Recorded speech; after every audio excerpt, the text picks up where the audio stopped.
కాళ్లలో నొప్పి, నరాల వాపు వంటి లక్షణాలతో బాధపడుతున్నారా? వెరికోస్ వెయిన్స్ లో అత్యాధునిక చికిత్స ఏవిస్ వాస్కులర్ సెంటర్. నమస్తే రమ్మగారు. నమస్తే జీ. మంచి చందమామ కథ ఒకటి చెప్పండి. మనకి అనుకోకుండా ఏదైనా సలహా దొరికితే బాగుండు అనిపిస్తుంటుంది అప్పుడప్పుడు. అవును కదా. ఒకటికి అయాచితంగా లభించిన 3 సలహాల కథ చెప్తా. పూర్వం ఒక పేద విద్యార్థి ఉండేవాడు, ప్రసన్నచంద్రుడు అతని పేరు. అయితే ఒక గురుకులంలో చదువుకునేవాడు. పాతకాలంలో బీద విద్యార్థులైనా ఏమి ఇబ్బంది లేదు, అమ్మా నాన్న లేకపోయినా ఏదో ఒక గురుకులాల్లో చేరిపోతే వీళ్ళు తాపిగా నిదానంగా చదివిచ్చేవాళ్ళు. 18-20 ఏళ్ళు వచ్చాక 22-23 ఏళ్ళు వచ్చేసరికి లోకంలోకి వదిలిపెట్టేవాళ్ళు వాళ్ళని. ఆ కాలమే వేరు చేయ. చదువుకునేవాడు. ఇప్పుడు వృత్తుల వాళ్ళు కూడా ఏ చేతి వృత్తుల కుటుంబాల్లో పుడితే వాళ్ళ ఇంట్లో ఉంటే ఉంటుంది, లేకపోతే ఎవరి దగ్గర ఆ పని నేర్చుకున్నా వాడికి వచ్చేస్తుంది. అవును, వాడు పొట్టవాడు పోసుకునేవాడు. పని చేయటానికి ఆస్కారము అవకాశము ఉండేది. వృత్తులు పోయాకే భారతదేశం అధోగతి పాలైపోయిందేమో అనిపిస్తుంది. అవునండి, కుల వృత్తులు, చేతి వృత్తులు ఎంత ఉపయోగం కదా రమ్మగారు. అవును, ఉపయోగము. వాళ్ళేమో తాము పైకి రాలేకపోతున్నామని అందరినీ ఒకటే ఘాట్ని కట్టి ఒకే చదువులో ప్రవేశపెట్టేసరికి ఆ వృత్తులకి ప్రోత్సాహం లేదు. అవును, ఇక్కడ వీళ్ళకి ఉద్యోగాలు లేవు. మనమేమో విదేశాల నుంచి దిగుమతి చేసుకోవాల్సిన పరిస్థితి వస్తుంది. మనకు కావాల్సిన వస్తువులు కూడా బయట నుంచే తెచ్చుకుంటున్నాం. ఏమిటో రకరకాలు అనుకో. అయితే ఈ ప్రసన్నచంద్రుడు చదువుకుంటూ ఉండేవాడు. ఇతనికి ఒక పెద్దనాన్న ఉండేవాడు, సోమచంద్రుడు ఆయన పేరు. ఆయన కాశీనగరంలో మంచి అధికార పదవిలోనే ఉండేవాడు. ఈ అబ్బాయి ఇక్కడ చదువుకుంటూ పెద్దవాడు అయ్యాక నేను కూడా కాశీనగరం వెళ్ళి ఉద్యోగం సంపాదించుకోవాలి అనుకునేవాడు. కానీ కుర్రాడు పెద్దవాడు అవుతున్న క్రమంలోనే సోమచంద్రుడు మరణించాడు. వార్త వచ్చింది, కానీ ఈ అబ్బాయికి ఆయనకి కనెక్షన్ లేకుండా పోయింది. అయితే ఏమైంది, సరే చదువు అయిపోయింది. గురువుగారు అన్నారు, అబ్బాయి నీకు కాశీ వెళ్ళాలని ఉంది కదరా, దారి బత్తానికి ఏదో ఈ పావలా ఉంచుకో, నీ దారి నువ్వు వెళ్ళు అంటే. ఆ కాలంలో ఇంకొక ప్లస్ ఏమి ఉండేదంటే, ఏదైనా ఒక ఊరు వాళ్ళు కాశీనగరానికి వెళ్తుంటే మధ్యలో సత్రాలు ఉండేవి. సత్రాల్లో భోజన వసతి లభించేది. ఇందులో కులాల వారీగా సత్రాలు కూడా ఉండేవి.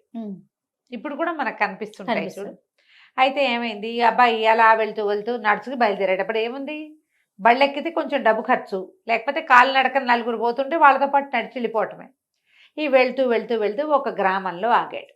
గ్రామంలో ఆగితే సరే ఏమైంది, అక్కడ ఒక బ్రాహ్మణ సత్రం ఉంది. ఈ అబ్బాయి సత్రంలోకి వెళ్ళి ఏదో తన పేరు అదే చెప్పుకున్నాడు, గురువుగారి పేరు చెప్పుకుని, తన పెదనాన్న పేరు చెప్పుకుని కాశీ వెళ్తున్నానంటే సరే భోజన వసతి 2 రోజులు 4 రోజులు బాగా నడిచాడు. ఆకులు అలమలు ఏవో తిన్నాడు. ఓ 2-3 రోజులు ఇక్కడ సుష్టుగా ఆహారం తిని నిద్రపోతే తర్వాత మళ్ళీ ఓ వారం రోజులు నడకకి సులువు. 2 రోజులు ఉందామనుకున్నాడు. ఆ రోజు ఉదయం ఉన్నాడు. సాయంకాలం విపరీతమైన చలి. ఆ కాలం మంచి సీజన్, మంచి చలికాలం అనమాట. ఇతను ఏం చేశాడు, కాస్త ఇక సత్రంలో మధ్యలో ఒక దీంట్లో కుంపటేదో వెలిగింపించుకుని అక్కడ కూర్చున్నాడు. కూర్చుంటే గుమ్మంలో ఒక బికారి వాడు ఒకడు అట్లా చూస్తూ కనిపించాడు. ఉడుకుతున్నాడు. ఇతను మంట పెట్టించుకుని ఉన్నాడు కదా, చిన్న చలిమంట లాంటిది, కుంపట్ లాంటిది పెట్టుకున్నాడు. సరే దారా ఇక్కడ కూర్చో, చలి కాగుతూ కానీ బాగా చలిగా ఉంది బయట అంటే, వాడు ఆ బికారి వాడు పాతగుడ్డ ఏదో కట్టుకుని ఉన్నాడు. లోపలికి వచ్చి మునగదీసి కూర్చొని ఆ పొయ్యి దగ్గర కూర్చున్నాడు వెచ్చగా. కాసేపటికి ఒళ్ళు వెచ్చబడి చలి తగ్గింది. ఇంతలో ఏమైంది, చీకటి పడింది కదా, సాయంకాలం 7 గంటలకు అట్లా భోజనం పెట్టేసేవాళ్ళు. ఆ సత్రంలో పనిచేసే అంట ఆయన కుర్రవాడు ఒకడు ఇతనికి భోజనం పట్టుకొచ్చాడు. పట్టుకొచ్చేసరికల్లా ఇతను పళ్ళెం ముందు పెట్టుకున్నాడు, కానీ ప్రసన్నచంద్రుడు ఆ బికారి వాడి దృష్టి అంతా పళ్ళెం మీదే ఉంది. వాడి దారి వాడు చలి కాగట్లా. సరే ఏమో ఆకలిస్తుందా అని అడిగి ఇదిగో తినని తన ముందున్న పళ్ళెం ఎత్తి ఆ వాడి చేతిలో పెట్టాడు. పెట్టి ఆ సత్రం కుర్రాన్ని కేకేసి నాకు ఇంకో 4 రొట్టెలు తెచ్చిపెట్టు అని చెప్తే సరే వాడు ఇంకో 4 రొట్టెలు కూర పుచ్చుకొచ్చాడు. కాశీలో కాశీ దారిలో అన్నం దొరికేది కాదు ఎక్కువగా. ఆహారం అంటే సాధారణంగా రొట్టెలే. సరే ఆ బికారి వాడు హాయిగా అన్నీ తినేసాడు. తర్వాత ఇది ప్రసన్నచంద్రుడు కూడా తిన్నాడు. ఆ హాల్లోనే ఓ పక్కన మంచం వేసారు, అతను పడుకున్నాడు. ఆ బికారి వాడు కూడా ఆ పక్కన ఏదో చాప ఉంటే చాప పరుచుకుని నిద్రపోయాడు. లోపల వెచ్చగా ఉంది. బయట పడుకుంటే ఏముంది, చలికాలానికి బిగిసిపోవటమే. ఎక్కడైనా ఒక పంచం చేరాలి. వాడి ప్రసన్నచంద్రుడి పిలిచిన కేకతోటి ఇక్కడ ఉండిపోయాడు. ఉండేటప్పుడు ఏం చేశాడు, తెల్లవారి వెళ్ళిపోయాడు. వెళ్తూ బాబు మీకు బాగా అత్యవసరమైనప్పుడు, ఏ సహాయము లభించట్లేదనిపించినప్పుడు, వేరే దారి లేనప్పుడు ఈ కాగితాలు వాడుకోండి 3 చీటీలు ఇతని చేతిలో పెట్టాడు. వాటి మీద 1, 2, 3 అని నెంబర్లు వేసింది. బాబు జ్ఞాపకం పెట్టుకోండి, నెంబర్ల వారీగానే తెరవాలి వీటిని. మీకు మొదటిసారి అవసరం వచ్చినప్పుడు ఒకటోది, రెండోసారి అవసరం వచ్చినప్పుడు రెండోది, మూడోసారి అవసరం వచ్చినప్పుడు మూడోది తీయండి. ఈ చీటీలు దగ్గర ఉంచుకోండి అని చెప్పి చీటీలు ఇచ్చాడు. ఇస్తే ప్రసన్నచంద్రుడు అనుకున్నాడు, బేకారి వాళ్ళు ఏవో చేస్తారు, ఫకీర్లు వాళ్ళు ఏవో ఐడియాలు. రాత్రంతా మన దగ్గర మన సహాయంతో చక్కగా తిని పడుకున్నాడు. అందుకని వాడికి చెప్తున్నాడు. దానికేం పెద్ద ఏమన్నా అంత వెయిట్ ఇవ్వక్కర్లేదు అనుకున్నాడు. కానీ ఏం చేశాడు, తన పుస్తకాలు వేసుకునే సంచిలో ఆ 3 చీటీలతో మడత పెట్టున్నాయి, ఒక పెద్ద పుస్తకంలో పెట్టాడు. సరేనన్నాడు. ఆ బికారి వాడు బాయ్ చెప్పి వెళ్ళిపోయాడు. ఇతను నడిచి నడిచి నడిచి నడిచి నడిచి నడిచి కాశీనగరం చేరుకున్నాడు. ఈ కాశీనగరంలో ఏమిటంటే అప్పుడు పరీక్ష ఇవ్వాలి. పరీక్షలు ఇప్పుడు కూడా కాశీనగరంలో పరీక్షలు బట్టి ఇచ్చే పద్ధతి ఉంది. ఇప్పుడు వేద విద్యార్థులు వాళ్ళంతా కాశీలో పరీక్షిస్తారు, ఎగ్జామ్ ఇవ్వాలి, అక్కడ ఎగ్జామ్ పాస్ అవ్వాలి. వచ్చిన వాళ్ళు మేము పరీక్షకు సిద్ధంగా ఉన్నామంటే ఓ 10 మంది గ్రూపుని చేసి 10 మందిని పరీక్షించి బాగా చదువుకున్న వాళ్ళని సెలెక్ట్ చేస్తారు. వేద విద్యార్థులకు కూడా అలాగే ఉంటుంది. ఇతను ఈ తన అధికార పదవి కోసం వచ్చాడు కదా, వాళ్ళ పెద్దనాన్న చేసిన పదవి లాంటి పదవి కోసం ట్రై చేశాడు. పరీక్ష ఫెయిల్ అయిపోయాడు, చేయలేకపోయాడు. ఏం చేయాలో తెలియలా. ఏదో సత్రంలో ఉన్నాడు, అన్నం పెడతారు. మళ్ళీ పరీక్షా సమయం రావడానికి 6 నెలలు పడుతుంది. ఈ 6 నెలలు భుక్తి. సత్రం వాళ్ళు 3 రోజులు ఉంచుకుంటారు, పంపిస్తారు. ఇంకో సత్రాలు చేస్తే ఇంకో 3 రోజులు. ఎన్ని సత్రాలు తిరగాలి ఇట్లా? అదే 3 డేస్ ఉంచుకుంటారు ఫ్రీగా. ఏం చేయాలో తెలియలా. 3-4 సత్రాలు మారాడు. 20 రోజులు, 1 నెల రోజులు గడిచిపోయింది. వేరే ఏ చిన్న వ్యవహారము ఉద్యోగము కూడా అతనికి కుదరల. ఎట్లా 6 నెలల పాటు మళ్ళీ పరీక్ష సమయానికి తను ఉండగలడో అతనికి అర్థమే కాల. అప్పుడు ఇలా కూర్చొని ఆలోచిస్తుంటే గుర్తొచ్చింది. చిట్టి. అతను ఏవో చీటీలు ఇచ్చాడు. సరే వెతికాడు. పుస్తకాల బ్యాగ్లో కనపడ్డాయి. ఓ పుస్తకాల బ్యాగ్లో అన్ని పుస్తకాలు చేస్తే ఓ పుస్తకంలో 3 చీటీలు. సరే ఒకటో చీటీ తీసాడు. తీస్తే సారనాథ్ ఆరామం దగ్గరికి వెళ్ళు అని. సారనాథ్ ఆరామం ఎక్కడుంది? తనున్న సత్రానికి దూరంగా. అది చలికాలం. మధ్యాహ్నం బయలుదేరి సాయంత్రానికి చేరాడు. చేరి ఆ ఆరామం వాకిట్లో కూర్చున్నాడు. ఏమవుతుంది? కూర్చుని సరే ఏం చేశాడు, ఆరామపు అరుగు మీద పడుకుని నిద్రపోవాలనుకున్నాడు. మరి ఇంకేం చేస్తాడు, మళ్ళీ ఇక్కడి నుంచి సత్రం దాకా నడవాలంటే అర్ధరాత్రి అవుతుంది. మధ్యాహ్నం బయలుదేరి సాయంత్రానికి వచ్చాడు. సాయంత్రం బయలుదేరితే ఎప్పటికి చేరుతాడు? అంతేగా. ఇక అరుగు మీద పడుకోపోయాడు. పడుకోపోతే ఆహారం లేదు, గీహారం లేదు. సారనాథ్ ఆరామాల్లో అతనికి ఎవరూ తెలియదు. వాళ్ళు వీళ్ళకి అన్నం పెడతారో లేదో కూడా అతనికి తెలియదు. ఇంకేం ప్రయత్నం చేయలే. తన సామాన్లు ఎట్టాకు సత్రంలోనే సంచి ఓ మూట ఉన్నాయి, అంతకంటే ఏం లేవు. కానీ అరుగు మీద పడుకోబోతుంటే ఆ ఆరామ పాలకుడు ఉంటాడు కదా, ఆయన వ్యవహారం ఏమంటారు దాన్ని, మన సంచాలకుడు, ఆయన బయటకు వచ్చి చూసి, బాబు ఇక్కడ పడుకోవద్దయ్యా, చలి బాగా, పడుకోకూడదు, బయట పడుకోకూడదు, లోపలికి రా అన్నాడు. అనేసరికల్లా ఇతను మొహమాట పడి, వద్దులేండి, నా దగ్గర డబ్బేమీ లేదు, ఆరామంలో అవన్నీ కుదరవు కదా, నేను ఇప్పుడు బయలుదేరినా వెళ్ళలేను, అర్ధరాత్రి అయిపోతుంది, చీకటి వెళ్ళలేను, తెల్లవారి నిద్ర లేచి వెళ్ళిపోతాను అంటే, అట్లా కాదు అట్లా కాదు, రారా లోపలికి రా, ఇట్లా చలికి ఏదైనా అయిపోతే, ఆరామప్ప వాకిళ్లలో ఇలా అయిపోతే ఆ దోషం అంతా మాదైపోతుంది, రా బాబు, పర్వాలేదు, ఒక పూటకి ఏమైందిలే అని ఆయన బోళ్ళంతా బతిమలాడి ఇతన్ని లోపలికి తీసుకెళ్ళాడు. చాలా పెద్ద ఆరామం. సరే ఇంకా రూము గీము ఏం పెట్టకుండా ఆయన ఏం చేశాడు, తన గదిలోకి తీసుకుపోయాడు. ఆయనకి ఆఫీస్ రూమ్ ఉంది. ఆఫీస్ రూమ్లో కుంపటి వెలిగించి ఉంది. చలికి మెల్లిగా ఒళ్ళు వెచ్చబడింది. ఆయన ఏమన్నాడు, సరే నాతో పాటే తిందువుగా నీ పూట, బ్రాహ్మణ కుర్రాడివి, నీకు పెడితే నాకు మంచిదేను అని ఎవరో పలివాడిని పిలిచి ఇద్దరికి భోజనం పట్టుకురా అంటే భోజనం తీసుకున్నారు.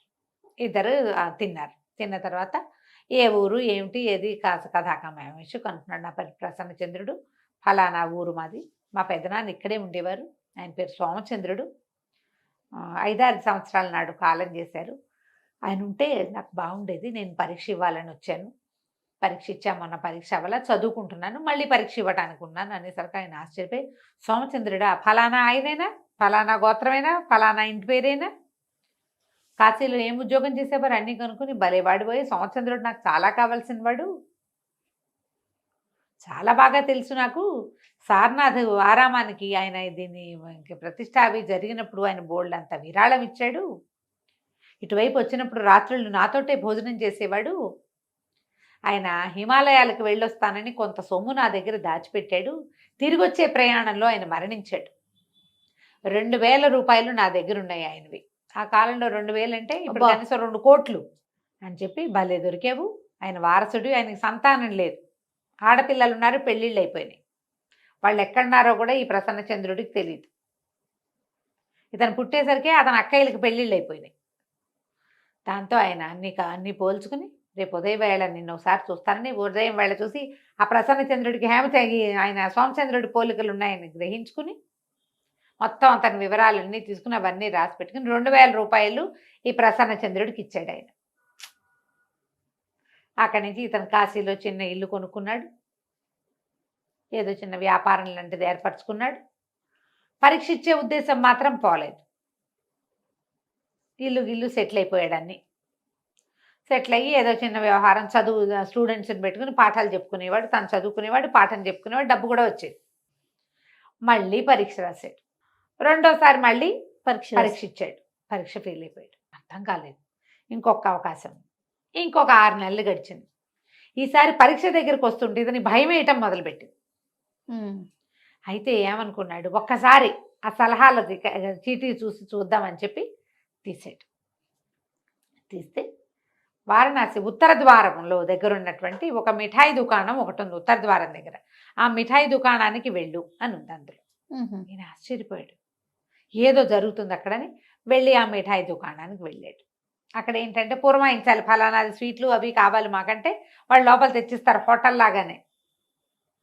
ఇతను పూరీలు, కూర, తర్వాత ఏమో ఒక తీపి పదార్థం ఏదో చెప్పి లోపలికి వెళ్ళి కూర్చున్నాడు. అక్కడ అతను కూర్చున్న బల్ల పక్కన 2 పెద్దవాళ్ళు కూర్చుని ఉన్నారు. కొంచెం ప్రైవేట్గా ఉంది లోపల, తక్కువ మంది జనం ఉన్నారు. వాళ్ళిద్దరూ ఏమిటి, ఎల్లుండి జరగబోయే పరీక్ష తాలూకు పరీక్షకులు. వాళ్ళిద్దరూ పరీక్షకి ఏ ప్రశ్నలు ఇవ్వాలి అని మాట్లాడుకుని, అసలు ఈ పరీక్ష ఇస్తే మనం కూడా రాయలేము, ఎవరు గెలవరు ఈ పరీక్షలో అని మాట్లాడుకుని ఆ ప్రశ్నలన్నీ డిస్కస్ చేసుకున్నారు.